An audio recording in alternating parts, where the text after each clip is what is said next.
Budget को लेकर, क्योंकि अब सभी बजट की तरफ पहुंचने लगे हैं और यहां पर एक बात छोटी सी ये जोड़ते हुए कि इसको देखते हुए जितने भी निलंबित सांसद थे उनका निलंबन रद्द कर दिया गया है, जो अनिश्चितकालीन के लिए निलंबित थे। तो आज आपको पूरा खचाखच भरा हुआ संसद भवन दिखेगा।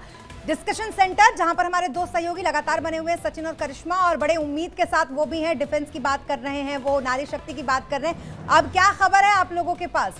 बिल्कुल स्मिता, देखिए डिफेंस की बात की हमने और महिलाओं को आखिर किस तरीके से उम्मीद है। अब बात होगी हेल्थ सेक्टर की कि आखिर हेल्थ सेक्टर के लोगों को कितनी उम्मीदें हैं। तो खबर ये निकलकर सामने आ रही है, जो इंटरिम बजट जो आप जिसका जिक्र कर रही हैं, अंतरिम बजट, इसमें आखिर क्या खास हो सकता है। तो बताया जा रहा है कि हेल्थ सेक्टर डिस्ट्रीब्यूशन के लिए बजट हो सकता है, जिसमें हेल्थ इंश्योरेंस प्रीमियम पर दोगुनी छूट संभव है, क्योंकि जिस तरीके से कोरोना महामारी भी थी और ऐसे में जो जरूरी दवाएं हैं सचिन, उसमें बताया जा रहा है कि जीएसटी को हटाया जा सकता है। और जो इन्फॉर्मेशन है वो भी आपकी टीवी स्क्रीन पर आप देख सकते हैं। हेल्थ इंश्योरेंस प्रीमियम पर दोगुनी छूट संभव है।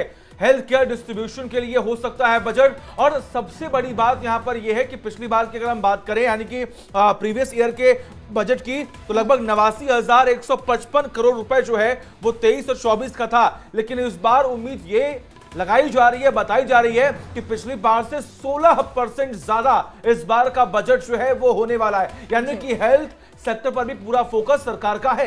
हेल्थ केयर सेवाएं, अगर हम विकसित देशों की बात करें तो भारत का फिलहाल थोड़ा कमजोर है। ऐसे में पूरा फोकस देखिए हेल्थ सेक्टर पर भी है। और स्मिता, जिस तरीके से कोरोना महामारी ने सबक सिखाया, बहुत जरूरी हो जाता है कि यहाँ पर जो जरूरी जो सेवाएं हैं, जो जरूरी दवाएं हैं, उस पर छूट दी जा सके। मेरे सहयोगी वैभव लगातार ग्राउंड जीरो से बने हुए। वैभव, हेल्थ सेक्टर को इस वक्त काफी उम्मीदें हैं कि हेल्थ सेक्टर में जो टैक्स है उसमें राहत मिल सकती है, जो जरूरी दवाओं पे जो जीएसटी लगता है उस पर राहत मिल सकती है। आपके पास क्या इंफॉर्मेशन?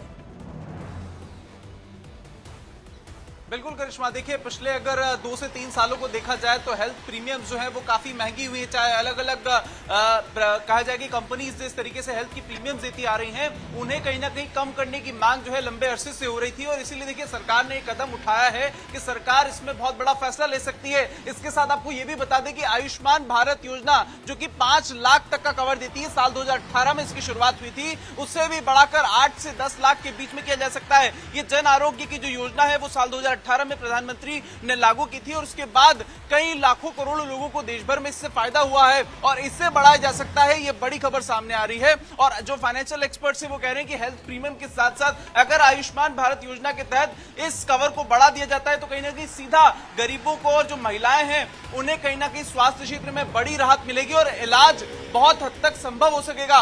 क्योंकि 5 लाख एक बड़ी रकम होती थी अब तक, लेकिन अब उसे अगर 8 से 10 लाख तक भी कर दिया जाएगा तो ये बड़ी राहत होगी। इसके अलावा प्रीमियम्स की दरों और देखिए बाबू, कल मैं खुद जब ग्राउंड पर गया था रिपोर्ट करने के लिए, तो लोगों ने जमकर तारीफ भी की थी इस योजना की और इसका लाभ जो है वो आम जनता तक पहुंच भी रहा है। लेकिन अब देखना होगा कि आने वाले वक्त में इस बजट में, यानी कि हेल्थ सेक्टर को लेकर जो अनुमान लगाया जा रहा है, इसमें कितना इजाफा जो है वो होता है। लेकिन वैभव, ग्राउंड पर लगातार आप काम करते हैं, जरा ये बताइए कि आखिर वहां पर जब लोगों के बीच में बातचीत होती है तो हेल्थ सेक्टर को लेकर क्या बदलाव की बातचीत होती है? ठीक है, वैभव के पास जाएंगे सचिन, लेकिन फिलहाल जो खबर सामने आ रही है कि चंदन के पास इस वक्त एक बड़ी खबर है। चंदन, ओवर टू यू। बिल्कुल बड़ी खबर इस वक्त, क्या आपको बता दूं, केंद्रीय कैबिनेट ने अंतरिम बजट को मंजूरी दे दी है। बड़ी खबर इस वक्त क्या आपको बता रहा हूं, केंद्रीय